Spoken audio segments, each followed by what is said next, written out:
Hi friends, please subscribe to Amravati Media and press the bell icon for more latest updates. ఆ ఒక్క బలహీనతతో లోకేష్ తోడల్లుడు అభాసు పాలు. ముతుకుమిల్లి Sribharat Telugu Desam party యువ MP. ఉద్దండులు గెలిచిన విశాఖ గడ్డ మీద రికార్డులు బ్రేక్ చేసిన నాయకుడు. రాజకీయ వారసత్వ పునాదుల ఆధారంగా 2019లో తొలిసారి పోటీ చేసిన శ్రీభరత్కు షాకింగ్ ఎక్స్పీరియన్స్ మిగిల్చారు విశాఖ ఓటర్లు. నాడు వైసీపీ ప్రభంజనం ఒకవైపు, జనసేన ఓట్లు చీలిక మరొక వైపు తీవ్ర ప్రభావం చూపి ఫస్ట్ అటెంప్ట్లో ఓడిపోయారాయన. అప్పట్లో ఇక్కడ వైసీపీ అభ్యర్థి ఎంవివి సత్యనారాయణ గెలుపు కంటే భరత్ ఓటమిపైనే ఎక్కువ విశ్లేషణలు నడిచాయి. అదంతా గతం. ఇక 2024 నాటికి కూటమి ఏర్పడడం, లోక్సభ నియోజకవర్గం పరిధిలో క్లీన్ స్వీప్ చేయడం లాంటి పరిణామాలు శ్రీభరత్ రికార్డ్ విక్టరీ సొంతం చేసుకోవడానికి సహకరించాయి. 5 లక్షలకు పైగా మెజారిటీతో గెలిచి ఢిల్లీ సభలో అడుగుపెట్టారాయన.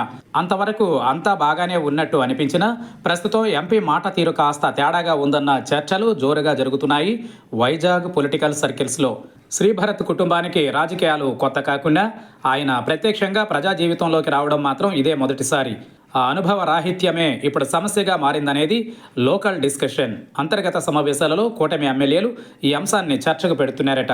అయితే టీడీపీ అధినాయకత్వానికి దగ్గర బంధువు కావడంతో చాలామంది తమ మనసులో మాటను బయటపెట్టలేకపోతున్నట్టు సమాచారం. అలాగే అరకొర ఒకరిద్దరు ఆయన దృష్టికి తెచ్చే ప్రయత్నం చేసినా ఆయన ఖాతరు చేయడం లేదని తెలుస్తోంది. దీంతో ఎప్పుడు తెలుసుకుంటాడురా బాబు, నోటి మాట ఆయనకు ఎంత చేటు చేస్తుందో కనీసం అర్థమవుతోందా అంటూ తలలు పట్టుకుంటున్నారట ఆయన పరిధిలోని కూటమి శాసన సభ్యులు. రాష్ట్రంలో అభివృద్ధి చెందేందుకు విస్తృతమైన అవకాశాలు ఉన్న లోక్సభ నియోజకవర్గం ఎంపీకి కూడా ఆ విషయం తెలుసు కాబట్టి అసెంబ్లీ నియోజకవర్గాల వారీగా పర్యటిస్తూ పట్టు బిగించే ప్రయత్నం చేస్తున్నారట. ఈ క్రమంలోనే స్థానిక ఎమ్మెల్యేలతో విభేదించే పార్టీ నాయకుల్ని చేరదీస్తున్నట్లు చెప్పుకుంటున్నారు. సహజంగానే ఆ వ్యవహారాలు సిట్టింగులకు ఇబ్బందిగా మారుతున్నాయట. అదే సమయంలో సుదీర్ఘ కాలంగా పెండింగ్లో ఉన్న విశాఖ ఉక్కుకు పునరుజ్జీవం, రైల్వే జోన్, ఐటీ సహా వివిధ రంగాలు నెమ్మదిగా పుంజుకోవడం లాంటివి ఎంత కాదనుకున్నా అంతో ఇంతో ఎంపీ అకౌంట్లో పడుతున్నాయి. అసెంబ్లీ సెగ్మెంట్స్లో ఎమ్మెల్యేల వ్యతిరేకుల్ని చేరదీయడం లాంటి కార్యక్రమాలు, ఈ అభివృద్ధి పనులు యాక్టివ్గా ఉండడం లాంటి వాటి మాటున కొట్టుకుపోతున్నాయి. కానీ ఇటీవల ఆయన బహిరంగ వేదికలపై చేస్తున్న వ్యాఖ్యలు మాత్రం తీవ్ర చర్చనీయాంశం అవుతున్నాయి. వీలైనంత నిక్కచ్చిగా మాట్లాడాలన్న తత్వంతో అసలు పొలిటికల్ లాజిక్ని మిస్ అవుతున్నారన్నది పరిశీలకుల మాట. రాజకీయాలలో అన్నిటికన్నా లౌక్యం చాలా ముఖ్యమని శ్రీభరత్ దానినే మిస్ అవుతున్నారన్న అభిప్రాయం బలపడుతోంది. కొద్ది రోజుల క్రితం ఆంధ్ర యూనివర్సిటీ ప్రమాణాలను కంపేర్ చేస్తూ ఎంపీ చేసిన పాసింగ్ కామెంట్స్ తీవ్రస్థాయిలో విమర్శలకు కారణమయ్యాయి. తన కుటుంబ సంస్థ అయిన గీతం యూనివర్సిటీ, ఏయూలను పోల్చుతూ ఆయన చేసిన వ్యాఖ్యల వెనుక ఉద్దేశం ఏదైనా కానీ విపరీతంగా ట్రోల్ అయింది. అలాగే ప్రభుత్వం నిర్వహించిన షైనింగ్ స్టార్స్ ప్రోగ్రాంలో బ్యూరోక్రసీలో ఉండే వైఫల్యాలపై కొండ బదలు కొట్టినట్టు మాట్లాడారు ఎంపీ.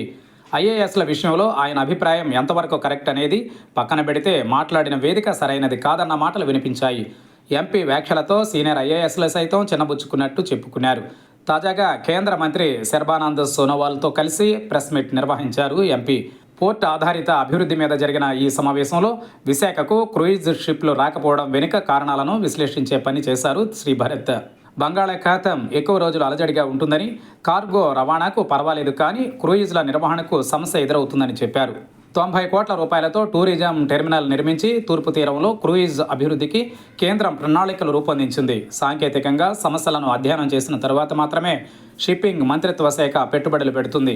అటువంటిది కేంద్ర ప్రభుత్వమే ముందుకొచ్చినప్పుడు సముద్ర వాతావరణం ప్రతికూలత కారణంగా క్రూయిజ్ల నిర్వహణ సమస్య ఎదురవుతుందని లోకల్ ఎంపీ వ్యాఖ్యానించడం చర్చకు కారణమైంది. కొంతవరకు శ్రీభరత్ చెప్పింది వాస్తవమే అయినప్పటికీ అరేబియా సముద్రంతో పోలిస్తే వాతావరణ ప్రతికూలతకు కారణమయ్యే తుపాన్లు, అల్పపీడనాల రేషియో ఇక్కడ తక్కువ అనేది విమర్శకుల పాయింట్. అటు ఎమ్మెల్యేలు, సీనియర్ నాయకులు శ్రీభరత్ మాట తీరుతో కొంతమేర ఇబ్బంది పడుతున్నట్లు ప్రచారం.